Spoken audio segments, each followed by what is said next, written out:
Hello guys, welcome to this video. In this video I'll actually be talking about why sacrifice equals victory. Now, if you don't know me, I'm called Mikkel. I've built a company with my business partner Christian, where we go and help coaches, consultants and trainers completely automate their client acquisition through our reliable systems. Because we believe coaches, consultants, and trainers should be spending their time doing what they love. And usually that is not marketing. And that's why we go in and do it for them. Now, what do I mean by sacrifice equals victory? If you aren't willing to sacrifice, for example, have some time with your family, it can be especially hard if you're really a family person. But if you can't sacrifice just a little bit of time with your family, or in general just some things, then in the end what you'll actually sacrifice is your goal, your dreams. So instead of your dreams becoming a sacrifice, which we don't want, you have to sacrifice something else so you can achieve said dream. If you aren't willing to sacrifice anything, or you personally don't feel like you want to sacrifice anything, then you are still technically sacrificing something. Excuse me. Then you are sacrificing your goal. So sacrifice equals victory, because if you sacrifice enjoyment, so if you, for example, just read books in your spare time, play computer games, party with your friends, then if you're willing to sacrifice those aspects and instead of doing those, actually going in and working, then you are more likely to actually get said outcome that you want. If you aren't willing to sacrifice those key components, rather just components, then you will never, or rather you won't achieve the outcome you want in the specific time frame you want. A lot of the time, what I see personally is people go in, I don't want to sacrifice my full-time job. I don't want to sacrifice my time with my family. I don't want to sacrifice my enjoyments, so parties and such. And they still want to grow their business to 7-figure. And here I am shaking my head thinking, what? How would you achieve that specific goal, and in what time frame are you actually thinking of achieving that goal? Because the time frame does a lot. Yeah, if it's in 50 years, sure, that's no problem.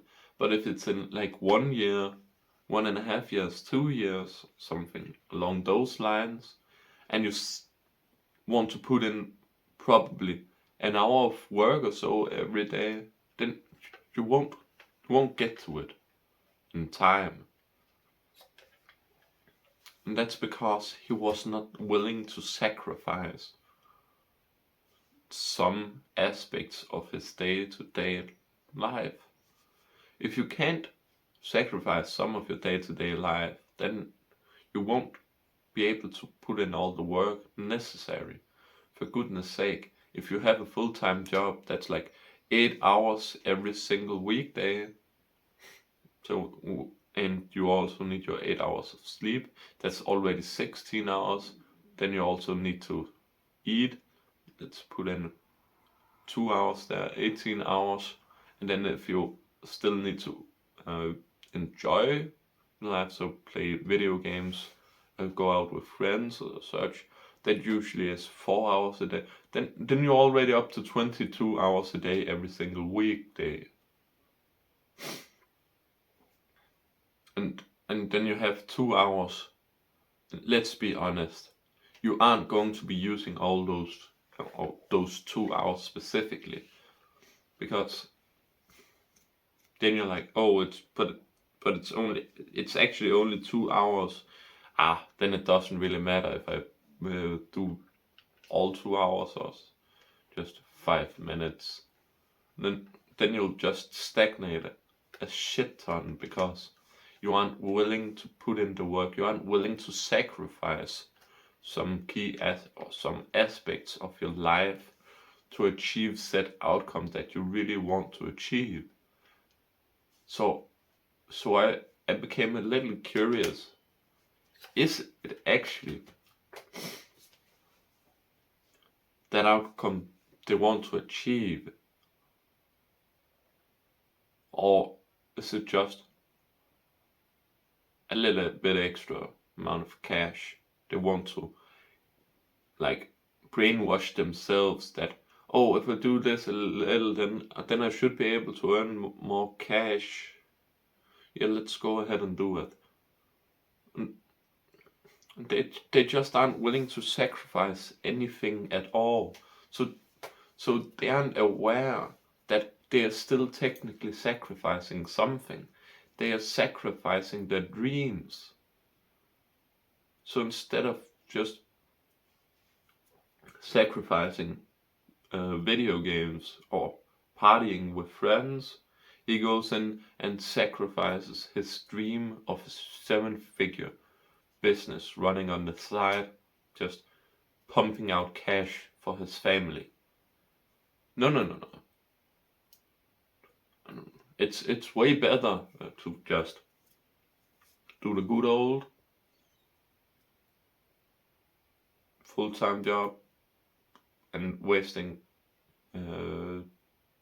hours and hours and hours on other stuff, and say, oh, I love my job, but I really want to go home now. Like that, you don't even actually love your job. Because, at least the way I see it is, if you love your job, then you actually look forward to going to work. You look forward to going over, if it's in the office, going over to your computer and starting the day. Or if it's on other machines, then you go to the machine, start your day, and you just look forward to it. Instead of looking forward to getting home again. That's at least how I put it. That you enjoy your work, that you love your work. But maybe it differs from people to people. I could imagine it, or does. Yeah, let's get back on track. If you aren't willing to sacrifice anything at all, what you're sacrificing is your goal. So just go in and take a look at your day-to-day. What can you remove and literally still be able to survive? If you're in the beginning stages of your business and you have a whole family you have to feed, then I wouldn't recommend going in and sacrificing your full-time job yet. It's only when you have a proof of concept.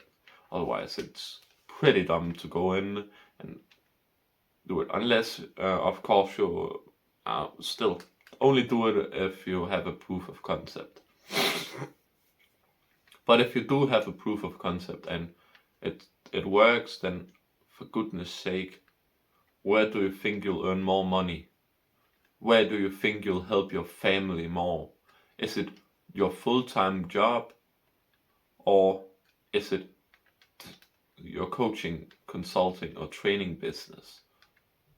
I could imagine that it's actually not your full-time job. It of course depends on what you do. If you're a nuclear physicist, I could imagine you get a pretty good wage. But still, then I'll only sacrifice your full-time job if you have a proof of concept or really nearing a proof of concept, then yes, sure, go ahead and sacrifice it. But I wouldn't recommend doing it before if you have a family. If you're just yourself, for goodness sake, you're the only one who will be in pain, go ahead and do it. Christian and I did it because before we had a proof of concept, really. We just dropped out of school, dropped out of work, just began to work on our own. Now we're here, going ahead, putting in the work, just trying to become better, trying to help more people. But that's actually it for this video. If you're a coach, consultant, or trainer struggling with client acquisition, then I would recommend going down to the link below, the first link in the description. Full transparency, of course. It's a sales funnel with my business partner Christian, where he'll just talk a little bit about what we could potentially offer you.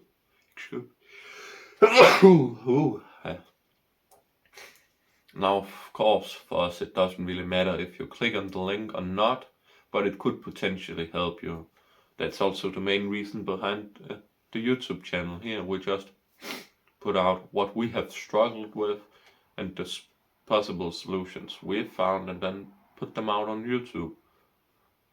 Because potentially it could help other people who were in that specific stage of their business or with what they are struggling with. That's the reason behind the YouTube channel. If you liked the video, of course, go ahead and give it a like. If you want to see more of this kind of content, go ahead and subscribe. And by the way, if you have a question, put them down in the comment section. Have a great day.